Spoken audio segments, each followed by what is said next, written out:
De volta numa conversa de peso com Anildo Fernandes. A gente conversava sobre o nosso governo. Vamos parar de falar disso, vamos falar de coisas que nos dão muito mais prazer. Alegria. Futebol tem te dado bastante alegria? Rodrigo, eu sou colorado desde que nasci. Quando mais novo, eu muitas vezes fui a Porto Alegre no sábado de manhã, olhar o treino do Inter, para voltar no domingo e assistir o jogo. Tá? Foram bons tempos, era solteiro, depois recém-casado, não tinha filhos, e a gente fazia essas aventuras. Ia durante a semana a Porto Alegre, na social do Inter, assistir jogo, voltava rouco, ficava uma semana sem poder falar, né? Daí começaram a vir os filhos e aí a coisa começou a se fechar um pouco mais. Quando eu era solteiro eu tinha 100% de liberdade, eu casei e perdi 50. Veio a primeira filha, dos 50 que me restaram eu perdi mais 25, né? E aí foi indo, então foi diminuindo essa minha liberdade em função dos filhos e a vontade de estar próximo deles também, né? Aí comecei a me afastar um pouco da questão de ir ao estádio. O Inter tem me dado boas alegrias, sim, né? Campeão de tudo. Agora está essa questão da Copa do Mundo lá em Porto Alegre, um estádio muito bonito, todo mundo está falando que é o estádio mais lindo, já fotografaram até do satélite e tudo mais, né? Mas realmente é uma alegria bastante grande, tá? Tá certo, eu não concordo contigo, mas eu entendo isso tudo que tá falando. Onde é que fica a tua compreensão? Mas aí surgiu uma outra paixão Sim. na tua vida, né? Sim. Esse trabalho no CVV é uma coisa que acompanha há alguns anos a construção que vocês fazem, é admirável, acho que todo mundo que enxerga isso um pouco mais de perto tem esse sentimento de, poxa, que bom que tem pessoas cuidando disso para nós, né? Eu me lembro, uma das recordações talvez mais fortes que eu tenho da minha juventude, uma propaganda dos anos 80, onde uma vovó, uma senhora, caminha pela casa, uma casa abandonada, parece que cheia de fantasmas, que na verdade são os fantasmas da cabeça dela, né? E aí dizia ao final daquele comercial triste: ligue para o CVV, que o CVV liga para você. Isso. O CVV está cuidando de bastante gente, Nildo? Sim. O CVV, ele já está no Brasil há 52 anos. Agora, em setembro, no dia 10 de setembro, que se comemora o Dia Internacional da Prevenção do Suicídio. Naquela semana ali, nós vamos ter em Brasília o terceiro Simpósio Internacional de Prevenção do Suicídio. Tá? O suicídio ele é uma marca bastante grande por ser um tabu. A sociedade não aceita, ninguém aceita, as próprias famílias não aceitam. Tá? Então, nós sabemos que existe uma subnotificação muito grande da quantidade de suicídios. Os números são ainda maiores. São bem maiores do que essa realidade que nós temos. Quando nós falamos, por exemplo, que nós temos 9,1 jovem com idade entre 15 e 25 anos cometendo suicídio, no Rio Grande do Sul, para cada 100 mil habitantes. Tá? Nós temos um número que foi levantado. Hoje nós já sabemos que esses números não estão representando a realidade por causa das subnotificações, eles são maiores. Tá? Subnotificações porque há uma questão de tabu, vergonha, as pessoas não aceitam, uma série de situações. Tá? Então, o que está acontecendo? Quando nós... e essa questão da vinda do CVV para Novo Hamburgo também, Rodrigo, eu fui presidente do Aeroclube de Novo Hamburgo e num fim de semana que nós estávamos lá, a Bela recebeu de uma pessoa que estava lá um panfleto falando sobre o CVV. Era daqueles feitos em mimeógrafo ainda, faz bastante tempo. E a Bela guardou aquilo dentro de uma agenda e, passado o tempo, quando as coisas começaram a engrossar, que eu todo dia chegava em casa e me queixava dessa situação, a Bela foi em busca desses cursos, foi para São Paulo, foi para Curitiba, foi para Florianópolis e Blumenau, se especializar para trazer o posto para Novo Hamburgo. E abriu o posto oficialmente no dia 24 de julho de 2003, aqui em Novo Hamburgo. Tá? O CVV ele atende hoje uma média de 1 milhão de pessoas por ano. a tal ponto que foi liberado pelo Ministério das Comunicações o telefone 141 para que as pessoas pudessem ligar. Porque assim como você falou dessa senhora que caminhava dentro de casa e os fantasmas apareciam, esses fantasmas eles nos acompanham sempre, que é o medo, as perdas, né, as nossas perdas diárias e tudo mais, a perda da identidade, do status, a perda da remuneração, a perda da qualidade de vida, tudo isso, né? Então o que acontece? Nós abrimos o posto aqui em Novo Hamburgo em 2003 e ele vem num crescendo, ele vem sempre se colocando à disposição e atendendo várias pessoas que ligam uma vez ou mais de uma vez, porque precisam desabafar, elas precisam dizer para alguém que estão sozinhas, elas precisam dizer para alguém que elas não estão bem e ninguém entende esse eu não estou bem, tá? Então elas ligam inicialmente para o nosso posto. O nosso posto ele está dentro de uma regional que está dentro de um contexto nacional de aproximadamente 70 postos com quase 2.000 voluntários, atendendo 24 horas por dia, 365 dias por ano. Além desta questão também, Rodrigo, nós temos o atendimento por chat, justamente para nós pegarmos uma fatia dos jovens que têm dificuldade de se abrir, têm dificuldade de externar o que estão sentindo. Então esse jovem ele pode entrar no chat, que começa a operar em torno de 17 horas, tem alguns dias que começa mais cedo e vai até as 23 horas todos os dias, tá? E por incrível que pareça, nós estamos com uma demanda reprimida muito grande de jovens, de pessoas que ligam, querem conversar via chat e não encontram um canal disponível. Nós estamos com 80 voluntários atendendo no chat. Todos atendendo o tempo todo. Exatamente, tá? Então é uma situação bastante complexa, esta questão do apoio emocional que nós oferecemos. Porque ele é um trabalho gratuito, a pessoa não precisa marcar hora. São apenas voluntários. São apenas voluntários. Qualquer pessoa da comunidade com mais de 18 anos que tenha disponibilidade de no mínimo 4 horas e meia semanal para fazer um plantão e participar de uma reunião mensal de treinamento, de aprimoramento, ela pode ser voluntária. Nós preparamos, nós damos o curso, nós formamos esta pessoa para que ela possa atender o telefone dizendo CVV, bom dia, boa tarde, boa noite, para a pessoa que nos procura. Ou aquela pessoa que quer ir pessoalmente, porque nós fazemos atendimento também presencial das 8 às 18 todos os dias. Tá? Também temos essa questão, a pessoa vai pessoalmente para o atendimento. A gente não pode falar sobre casos que aconteceram lá pelo sigilo que o serviço oferece para quem... Vocês não têm nem BINA no telefone, isso é muito importante dizer. Né? Se a pessoa liga e não quer falar nada, vocês ficam o tempo todo sem ouvir ela ali. A gente conversa com ela. A gente conversa com ela. Sim, né? sim. Se posicionando lado a lado dela. Né? Isso. E recentemente vocês vieram com mais uma inovação, que são as reuniões de sobreviventes da tentativa de suicídio. Sobreviventes de si mesmo, tu me falava. Isso, exatamente. Novo Hamburgo foi pioneiro, ele inovou criando um grupo de apoio mútuo aos sobreviventes do suicídio. É um AA dos suicidas, Anildo? Basicamente, ele é semelhante, digamos assim. Tá? As pessoas que são sobreviventes de si, ou, de acordo com o que estabelece a Organização Mundial da Saúde, aquela pessoa que perdeu um ente querido, um amigo, um familiar por suicídio, também é sobrevivente.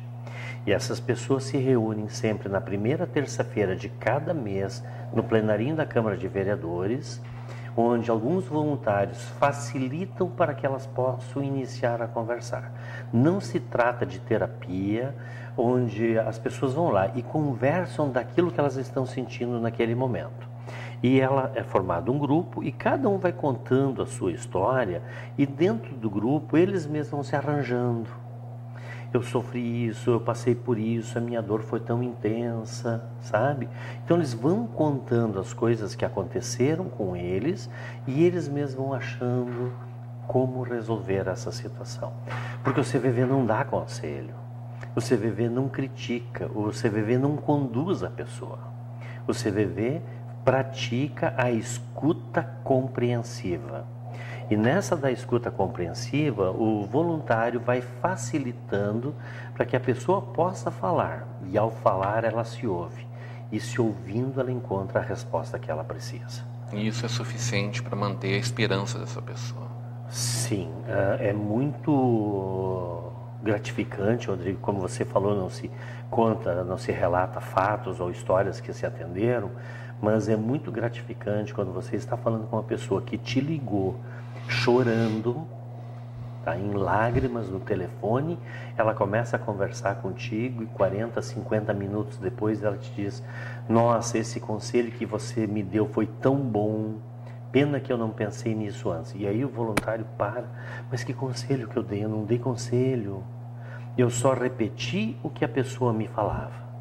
O fato dela ouvir o que ela disse é o que começa a clarear os caminhos dela.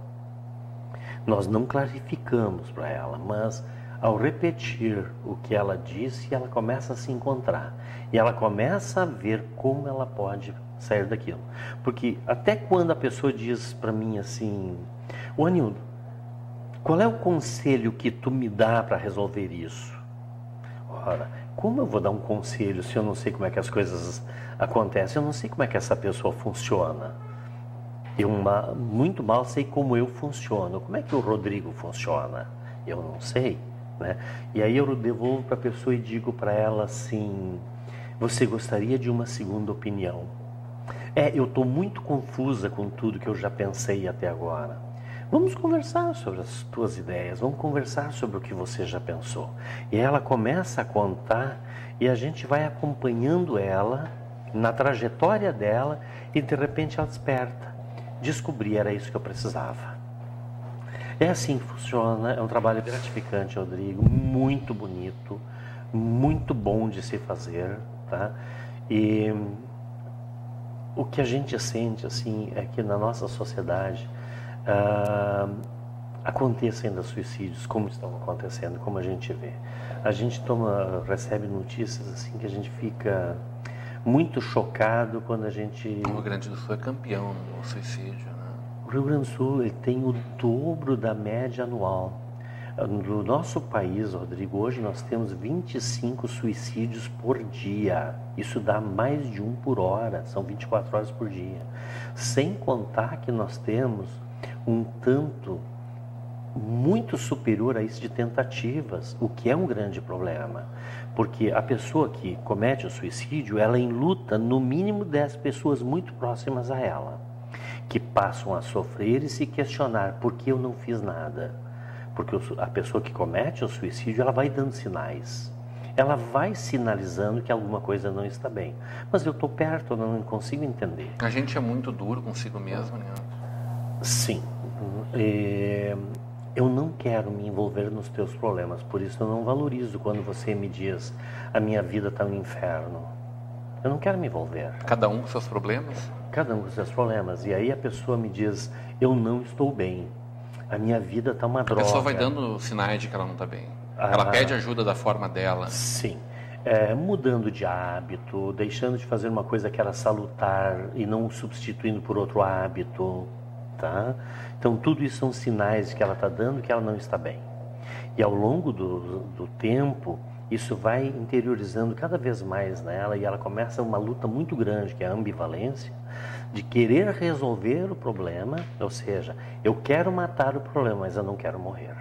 A grande mídia vem discutindo mais o suicídio nos últimos anos. Isso tem deixado de ser um ponto cego nas páginas de jornal e nas televisões, né?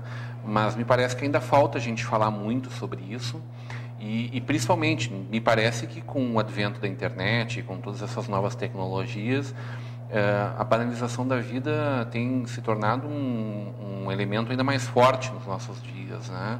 A ponto da gente ver Eu me lembro de uma palestra que eu vi numa semana de valorização da vida, onde vocês falavam sobre o suicídio que um rapaz praticou na internet, aqui no Rio Grande do Sul. No Rio Grande do Sul, em Canoas. Aqui no Rio Grande do Sul, na frente de N pessoas que iam lá e incentivavam ele, desafiavam ele, ao ponto da pessoa realmente levar ao fim da sua vida. Né? Como é que se freia esse movimento? Rodrigo, há uma preocupação grande em falar do suicídio porque poderia desencadear outros suicídios. Agora, falar de forma responsável sobre o suicídio, falar que de 80% a 90% de uma tendência suicida pode ser prevenida, é bom. Por quê? Porque começa a clarificar para as pessoas que estejam vivenciando um problema semelhante, que elas podem se aproximar daquele familiar ou daquele amigo de uma forma mais compreensiva para resgatá-lo. Porque o suicídio é uma forma de comunicação. Termina sendo uma forma de comunicação. E essa pessoa que está na ideação suicida, ela vem com desespero, desgosto, desesperança, uma série de situações que estão acontecendo com ela e que ela não encontra um jeito de sair. Tá? E ela busca o suicídio como uma solução.